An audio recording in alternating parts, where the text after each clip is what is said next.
Descriptive and inferential statistics.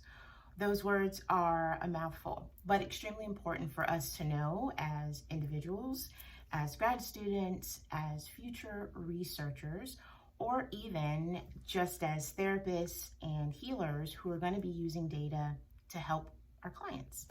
So, descriptive statistics are used to organize and describe the characteristics of a data set.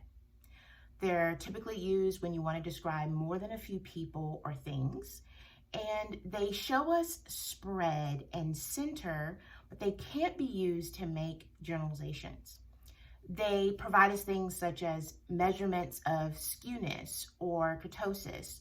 They can help us find out the relationship and correlation between a specific data set, but outside of that, they can't be used to give us any other information, so we can't use them as a one-size-fits-all. They're helpful because they allow us to see the patterns among a data set being studied. Let me give you an example. Many counties and then states as a larger whole are taking COVID statistics. They may be looking at measures of central tendencies such as mean, median, mode to find out different variables that they want to study, different sets of data to help inform a larger pool of information so that we know how to respond and where we see patterns existing in terms of deaths by age. There's even deaths by religion, death by ethnicity. So that's an example of the starting process. From there, once that data has been collected and summarized, that's when we then work towards the inferential statistics. And so inferential statistics allow us to take a data set that we hope is a representative sample. So a sample size that is representative of a larger population so that we can then take that data, test it, and now we can make some inferences. A lot of the information, going back to the same example that we're seeing about COVID cases in the United States as a whole. Well, we know it's impossible to test every single person in the United States that has had COVID, and depending upon when we get to them, we haven't spoken to them, trying to be kind there.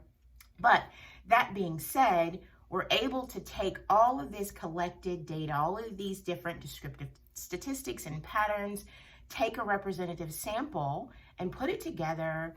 And that's when we're then using inferential statistics that allows us to inform our direction, allows us to inform, here's the information that we can put out to the public to make them aware. And here's the safeguard to this. If we didn't have descriptive and inferential statistics working hand in hand, it would allow a lot of propaganda. It would allow people or organizations to be able to put out information that may not be accurate. Now, does that still happen?